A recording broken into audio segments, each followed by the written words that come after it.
Muito bem, John. Recentemente fizemos uma aula sobre A Revolução dos Bichos de George Orwell. E hoje vamos aprofundar nesse argumento falando de uma outra obra, 1984. E essa aula está imperdível. Vamos começar?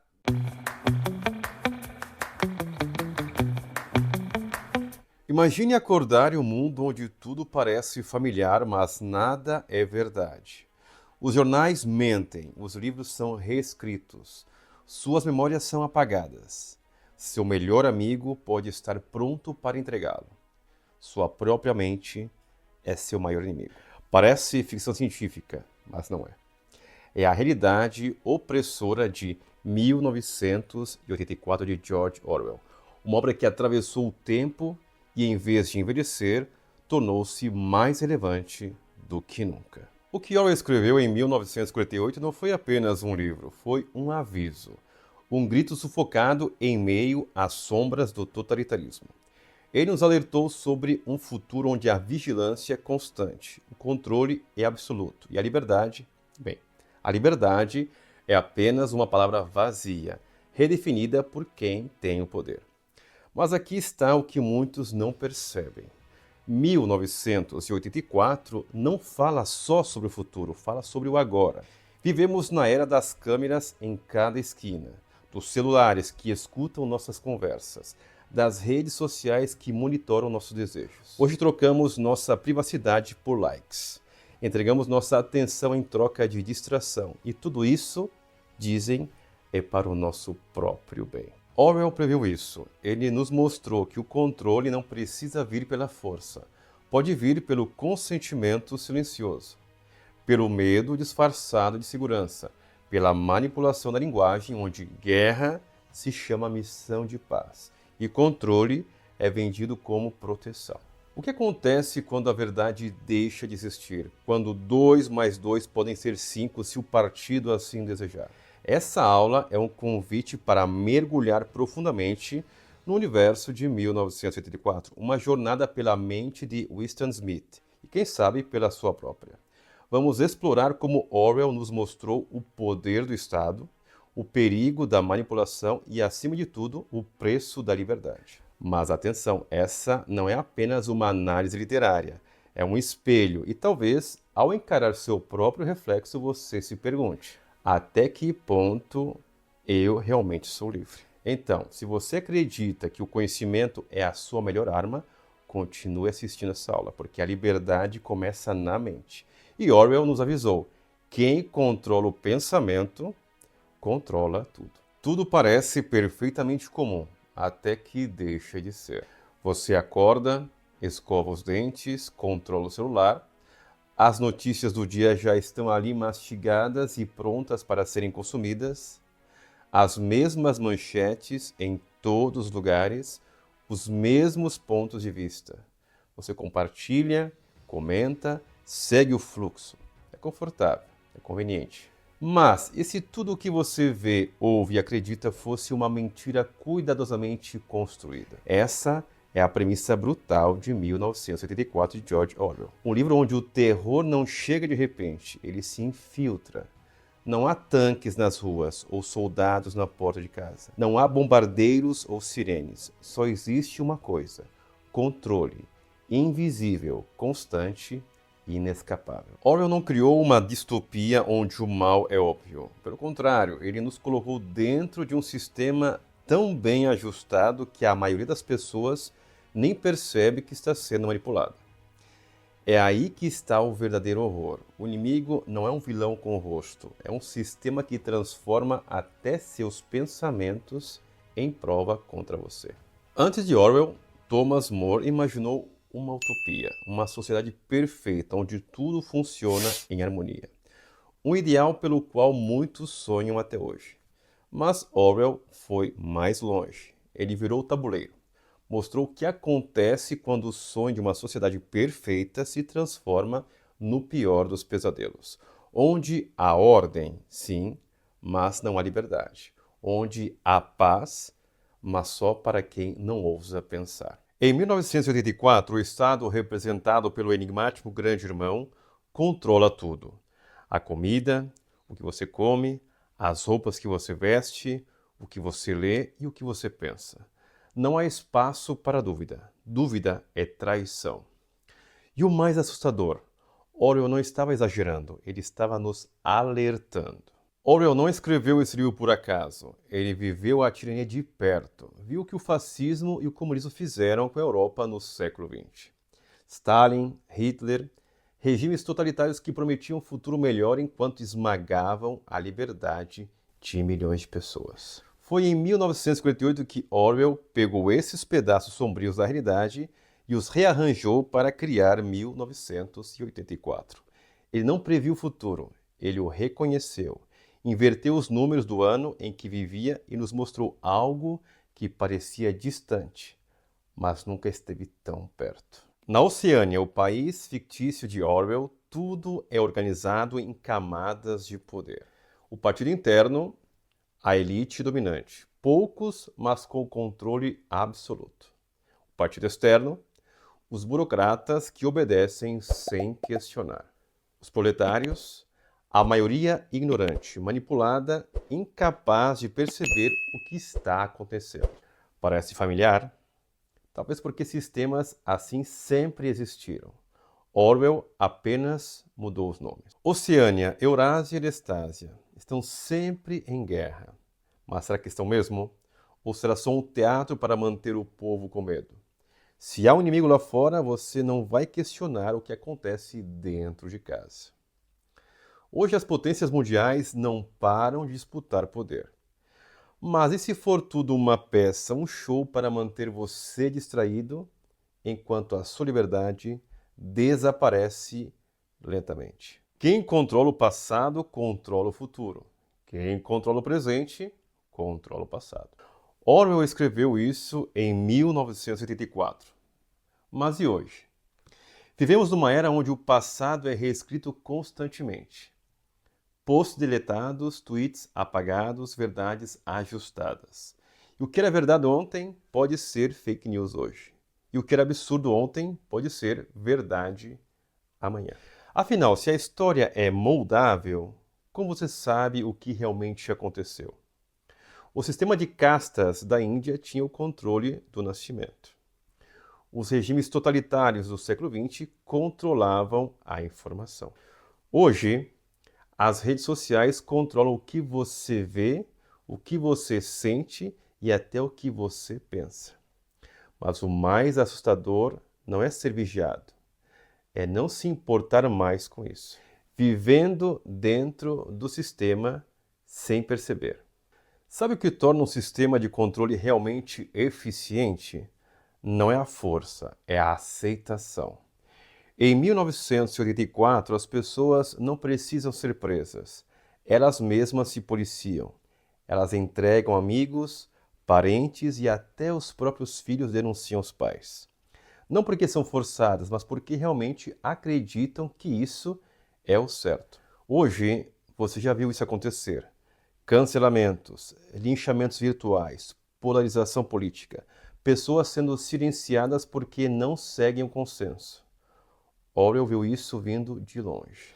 E sabe o que é mais perigoso? Você só percebe que está preso quando é tarde demais. People should not be afraid of their governments. Governments should be afraid of their people. Talvez você esteja pensando, isso é só um livro. Será mesmo? Pense nas câmeras nas ruas, nos microfones nos celulares, nos algoritmos que decidem o que você vê. Pense nos líderes que falam em segurança enquanto tiram sua privacidade. Pense no quanto você compartilha sem perceber. Orwell não escreveu sobre o futuro, ele escreveu sobre o presente, só que chegou um pouco depois. Se você acha que está seguro porque não tem nada a esconder, lembre-se de uma coisa. Em um sistema totalitário, não importa o que você fez, importa o que eles dizem que você fez. E se você acordasse amanhã em um mundo onde até os seus pensamentos são a prova contra você? Bem-vindo a 1984. Vamos continuar? Imagine isso. Você está sozinho no seu quarto. As cortinas estão fechadas, a porta trancada. Você respira fundo acreditando que finalmente está seguro. Mas se eu te disser que mesmo agora alguém está te observando, isso não é ficção científica, é o presente. George Orwell nos avisou em 1984: a liberdade não precisa ser tirada à força. Ela pode ser corroída lentamente até desaparecer por completo. E o mais assustador, sem que você perceba. O sistema funciona melhor quando você acredita que não há sistema nenhum. Agora vamos ver o Big Brother, que está em todas as partes. Em Oceânia, ninguém está realmente sozinho. No mundo de Orwell, as teletelas, dispositivos de vigilância instalados em todas as casas, nunca desligam. Elas veem tudo, ouvem tudo, até o seu suspiro pode ser usado contra você. Winston Smith, o protagonista, vive nesse mundo. Ele sabe que a qualquer momento um simples olhar errado pode ser fatal. Mas há algo ainda pior do que ser observado o tempo todo. É não saber se você está sendo observado ou não. Essa incerteza te consome por dentro. É o medo constante de ser pego pelo crime mais terrível de todos: pensar por si mesmo. Liberdade é escravidão. Isso não é apenas um slogan em 1984. É uma redefinição do próprio conceito de liberdade. Se você acredita que está livre, mas age, pensa e vive conforme o Estado determina, o que realmente mudou? Hoje nos vendem a mesma ideia. As redes sociais te dizem que você é livre para se expressar desde que diga o que a maioria aprova. Os governos prometem segurança em troca de um pouquinho mais de vigilância. Você já ouviu a frase: se você não deve nada, não tem nada a temer? Mas pense comigo, se a liberdade depende de você nunca cometer um erro, será que ela realmente existe? Bela pergunta. John, agora as pessoas vão ficar surpreendidas com o que nós vamos dizer. O sistema de Orwell parecia um pesadelo distante. Hoje é apenas rotina. Você pesquisa algo no Google e de repente anúncios aparecem no seu Instagram. Você diz algo perto do celular e no minuto seguinte surge uma propaganda exatamente sobre aquilo que você estava falando. Aplicativos monitoram onde você vai, o que você compra e com quem você fala. Você está sendo vigiado e não se preocupa. Esse é o ponto. Não é mais uma questão de segurança, é conveniência. Abrimos mão da privacidade por conforto. E quem precisa se preocupar com câmeras nas ruas se você mesmo posta tudo o que faz nas redes sociais? No mundo de 1984, as pessoas temem as teletelas. Hoje, elas carregam no bolso. Quando o reality show Big Brother estreou, a premissa era chocante. Um grupo de pessoas sendo vigiado 24 horas por dia. Quem aceitaria viver assim? Resposta: todo mundo. O que começou como um experimento social virou a norma. Postamos nossas refeições, nossos pensamentos, nossos relacionamentos. Cada curtida, cada comentário, cada compartilhamento é mais um tijolo no muro da vigilância digital. Orwell imaginou um sistema onde o Estado espionaria o povo. A realidade superou a ficção. Hoje somos nós que oferecemos nossa privacidade de bandeja. Mas não se engane, só porque você está compartilhando voluntariamente não significa que não esteja sendo controlado. Não é fácil. Quem controla o passado, controla o futuro. Quem controla o presente, controla o passado. Nós somos vigiados para a nossa própria segurança. Esse é o argumento que os governos usam para justificar a vigilância em massa. Câmeras nas ruas para reduzir o crime. Programas de escuta para prevenir o terrorismo. Tudo parece legítimo, até o dia em que você é o alvo. Em 1984, o Grande Irmão convence o povo de que a vigilância constante é necessária para proteger a sociedade. É pelo bem comum. O mesmo discurso ecoa hoje. Mas o que acontece quando a definição de bem comum muda? Quem decide quem é a ameaça? E se de repente for você? Boa pergunta, né? Não precisamos olhar para a ficção para ver o que a vigilância total faz com as pessoas. Yeon Park, uma desertora norte-coreana, descreve em seu livro Para Poder Viver, um sistema onde até pensar é perigoso. Na Coreia do Norte, as crianças aprendem desde cedo a espionar os próprios pais. Denunciar alguém que expressa dúvidas sobre o governo é visto como um ato de heroísmo. Qualquer palavra errada pode ser a última. Parece 1984? Porque é. E se você acha que está seguro porque isso acontece do outro lado do mundo, pense novamente. Hoje basta uma opinião controversa para você ser cancelado. Basta um post infeliz para ser perseguido. O linchamento virtual é o nosso 2 minutos de ódio moderno. Benjamin Franklin disse: quem abre mão da liberdade em troca de segurança não merece nem liberdade nem segurança. Em 1984, a vigilância foi justificada como uma forma de proteger o povo. Na prática, foi a ferramenta perfeita para controlar cada pensamento, cada palavra, cada respiração. E no nosso mundo? Você já parou para pensar no quanto compartilha voluntariamente? Já refletiu sobre como empresas e governos podem usar isso contra você? E o mais importante, até que ponto você está disposto a abrir mão da sua liberdade por uma ilusão de segurança? Orwell nos alertou: o controle total não acontece de uma vez, ele vem em pequenas concessões. Um pouco menos de privacidade, um pouco mais de vigilância. E quando você percebe, é tarde demais.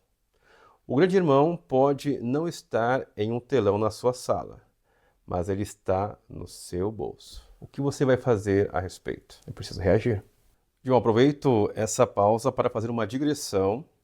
Gostaria de fazer uma análise crítica de uma outra obra, porque no nosso canal nós fazemos análise crítica de obras, não fazemos resumos ou comentário de livros. Essa obra de um pensador russo chamado Mikhail Bakunin. A obra se chama Deus e o Estado. É uma obra incompleta, ele não terminou seu pensamento nessa obra aqui, mas é interessante. Ele apresenta uma posição extrema, uma posição anárquica, mas é interessante a análise que ele faz. Vamos lá então. Em 1984, o partido domina todos os aspectos da vida dos cidadãos. Não basta controlar o comportamento, é preciso dominar o pensamento e a alma. E Winston Smith não é considerado curado até que, sob tortura e doutrinação, passe a amar o grande irmão, representando a anulação completa do eu. Bakunin, em Deus e o Estado, critica justamente esse tipo de poder absoluto. Para ele, a autoridade, seja ela religiosa ou estatal, só pode existir à custa da liberdade individual. Quando uma entidade se coloca acima dos homens, seja Deus, o Estado ou o grande irmão, ela justifica todos os meios para manter seu poder, inclusive a repressão à violência e o controle do pensamento. Quanto mais um homem crê, menos ele é livre. Bakunin. Essa frase de Bakunin ecoa o lema do partido em 1984. Liberdade é escravidão. Ambas as obras mostram que, sob regimes totalitários, sejam religiosos, políticos ou ambos, a submissão do indivíduo é apresentada como um dever moral. A liberdade é redefinida até que o indivíduo nem sequer consiga imaginar o que significa ser livre. Você já percebeu como poder e autoridade legítima não são a mesma coisa, tanto na política quanto na religião? Vamos direto ao ponto. Poder ilegítimo é quando alguém domina pelo medo, pela manipulação ou pela força. A autoridade legítima é quando as pessoas seguem porque acreditam, porque existe justiça, transparência e confiança. Na política, um governo legítimo serve ao povo. É um contrato social onde você aceita seguir as leis porque sabe que elas existem para o bem comum. Mas quando o poder é ilegítimo, o governo não representa você, ele te controla. É o que acontece em regimes totalitários, como no livro 1984, onde até seu pensamento é monitorado. Na religião, o mesmo acontece na fé. Autoridade legítima é quando a liderança inspira pela moralidade e pelo exemplo, levando as pessoas a seguirem por convicção. Poder ilegítimo é quando líderes religiosos controlam pelo medo, pela culpa e pela coerção. Não é fé, é domínio emocional. E qual é o ponto central? Seja na política ou na religião, o poder ilegítimo não quer o seu bem, quer o seu controle. Então a pergunta final é: você está seguindo por convicção ou por medo? Deixe seu comentário, sua voz importa para nós.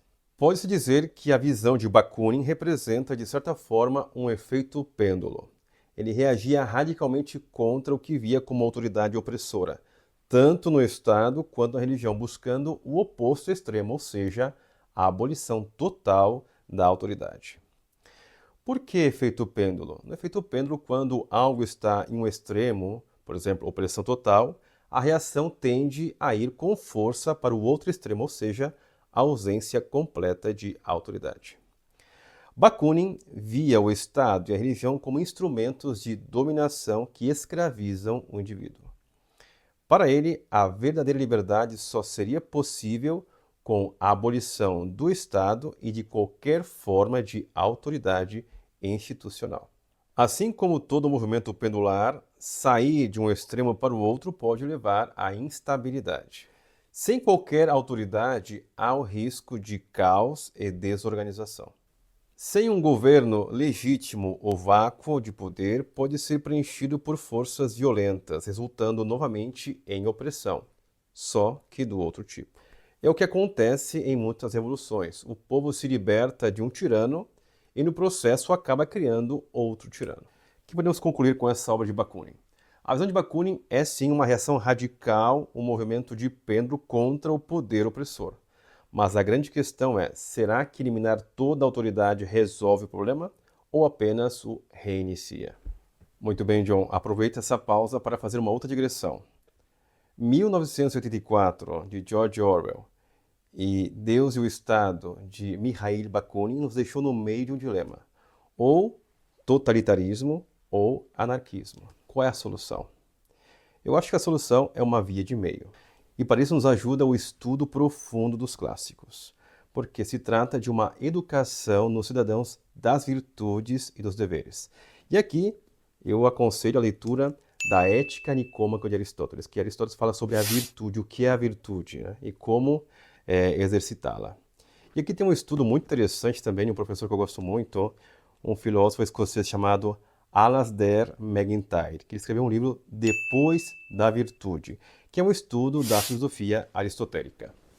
Mas também, sobre o tema do dever moral, o clássico são as obras de Immanuel Kant, ou seja, as 3 críticas de Kant, né? Ou seja, a crítica da razão pura, a crítica da razão prática e a crítica do juízo. Eu acho que a via de meio é essa, ou seja, a reeducação do cidadão nas virtudes e nos deveres. Vamos continuar nossa aula. Acorda, John, acorda! Estamos só na metade. Vamos lá, deixa eu me concentrar um pouquinho. Feche os olhos por um minuto e tente imaginar o seguinte cenário. Tudo o que você sabe, tudo o que você acredita ser verdade pode ser mentira. Você acredita que 2 mais 2 é igual a 4, certo? Mas se eu te disser que é 5, não acredita? Então você será torturado até acreditar. Em 1984, George Orwell nos apresenta algo muito mais assustador do que a vigilância total: o controle do pensamento. Não basta obedecer ao Estado, você precisa amar o Estado. E se você acha que isso só acontece em livros, pense de novo. No mundo de Orwell, a lógica é um conceito flexível. O partido é o árbitro supremo da realidade. Guerra é paz.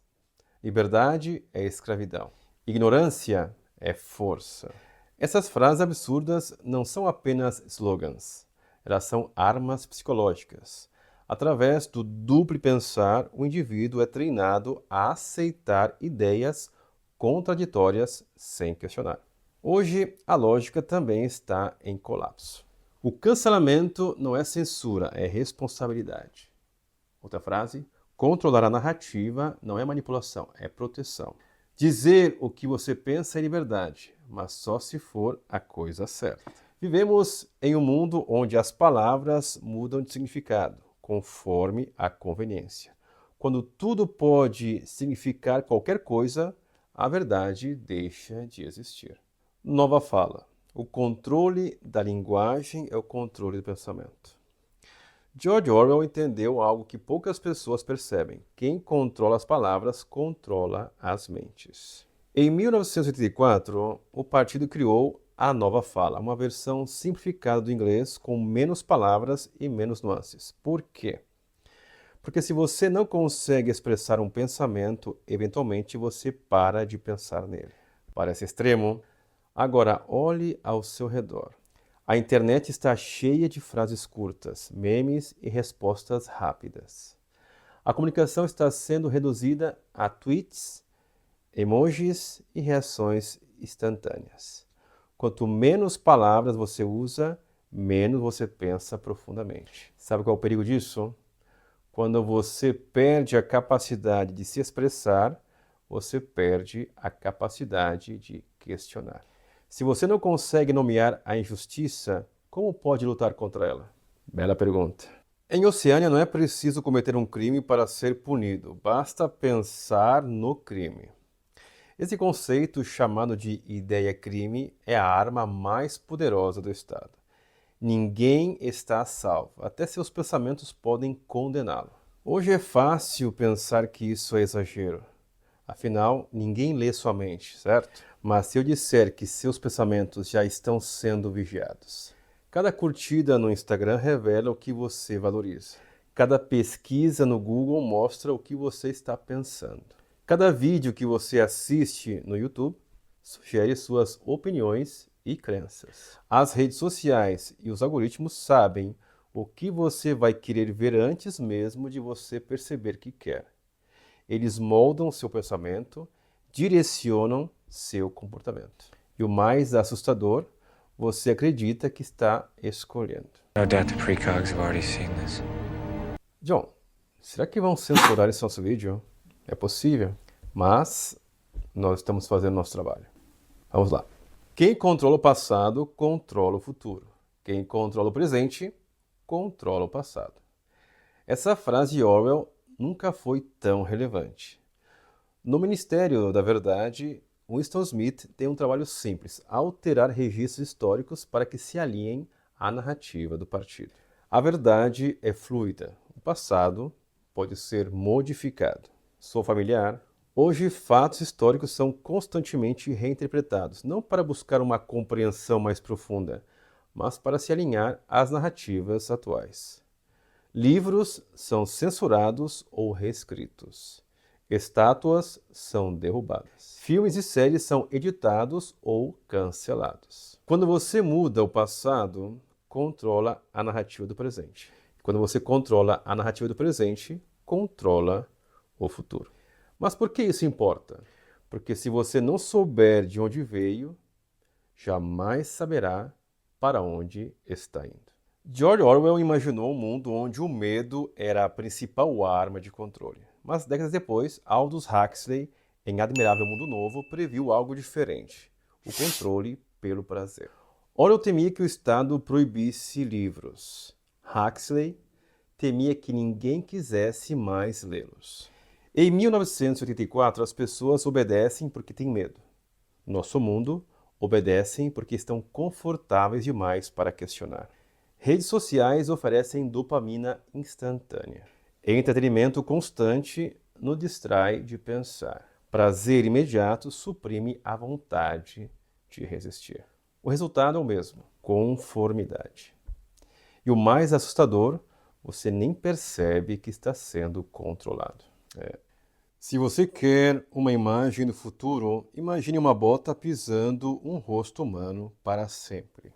No final de 1984, Winston Smith percebe a verdade. O partido não quer apenas obediência, ele quer submissão total. 2 mais 2 é igual a 5. Não importa se é absurdo, se você é forçado a aceitar o absurdo, seu espírito se quebra. No nosso mundo, o controle raramente é direto. Não há necessidade de tortura. Basta marginalizar opiniões divergentes. Basta inundar o ambiente com tanto ruído que a verdade se perde. Basta fazer você se questionar: será que estou errado? Winston lutou contra o sistema, mas no fim amou o grande irmão. O verdadeiro controle é fazer você acreditar que não há mais nada pelo que lutar. E agora, como proteger sua mente? Orwell nos deixou um aviso claro. O controle do pensamento começa pequeno. Primeiro, você evita discutir certos assuntos para não causar problemas. Depois, você começa a repetir o que a maioria diz para se sentir incluído. E por fim, você acredita no que o sistema quer que você acredite. Mas aqui está o segredo. O conhecimento ainda é sua arma mais poderosa. Leia, questione, pense profundamente. Porque no momento em que você para de questionar, você já perdeu. Então eu te pergunto, o que você tem feito para proteger a sua mente? Leia. O que é pior, morrer lutando ou viver quebrado amando aquilo que te destruiu? No início de 1984, Winston Smith ainda acreditava em algo. Mesmo sabendo que vivia em um mundo brutal, onde tudo era vigiado e todos eram inimigos em potencial, ele ainda ousava sonhar com liberdade. Mas sonhar em Oceânia é um crime fatal. O destino de Winston não é um simples fracasso, é a destruição total do seu ser. E se você acha que isso só acontece em livros, é porque ainda não percebeu o que está acontecendo ao seu redor.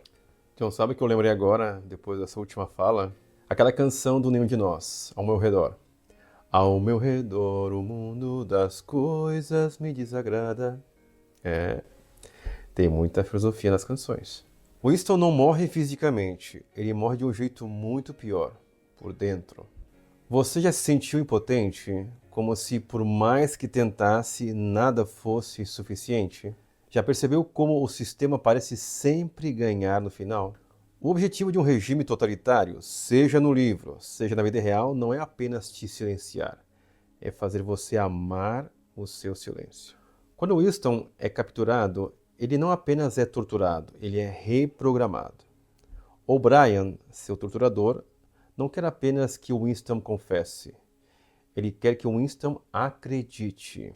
E é isso que torna o desfecho tão perturbador. Quando Winston finalmente declara seu amor pelo grande irmão, você não sente alívio. Você sente nojo, porque ele não está fingindo. E a pergunta que fica é: até onde você resistiria antes de amar aquilo que odeia? Forte. No livro, a reabilitação é o estágio final do controle. Tortura física, dor insuportável e humilhação são apenas o começo. O'Brien explica a Winston: não destruímos o inimigo apenas para matá-lo. Nós mudamos, nós o possuímos. Isso é mais assustador do que a morte, porque a morte é uma libertação. Mas quando sua mente é moldada, até sua morte se torna uma vitória para o sistema. Parece extremo? Então pense nisso. Quantas vezes você já viu pessoas mudarem de opinião publicamente após serem atacadas? Quantas vezes uma figura pública já pediu desculpas por algo que disse? Não por ter mudado de ideia, mas por medo da represália. Quantas vezes você se censurou antes mesmo de falar, só para evitar problemas? O controle hoje é mais sutil, mas o resultado é o mesmo. Você se torna um servo voluntário. Vamos acordar, gente. Não precisamos ir até o futuro para ver isso acontecer. A reeducação política existe. Na China, campos de reeducação punem dissidentes até que eles aprendam a amar o regime. Na Coreia do Norte, as pessoas choram genuinamente pela morte do líder. Não porque são obrigadas, mas porque foram condicionadas a isso. Na Revolução Cultural da China de Mao, amigos e familiares se denunciavam para mostrar lealdade ao partido. Em 1984, Winston entrega a Julia, seu grande amor, no momento de desespero máximo. Você acha que faria diferente? Ou será que todos nós temos um quarto 101 esperando para nos quebrar? And together we shall give them a 5th of November that shall never, ever be forgotten. O quarto 101 de hoje não tem ratos. Ele tem o medo de ser cancelado, o medo de ser demitido, o medo de ser excluído. O partido, em 1984, faz com que as pessoas temam umas às outras. Hoje vemos algo parecido. Nas redes sociais, uma palavra errada pode arruinar sua vida. No trabalho, uma opinião fora do consenso pode custar seu emprego. Em grupos de amigos, você pode ser isolado por pensar diferente. E assim como Winston, muitos de nós acabam cedendo. Porque às vezes amar o opressor parece ser mais fácil do que resistir a ele. Quando Winston declara seu amor pelo grande irmão, Orwell nos mostra algo brutal.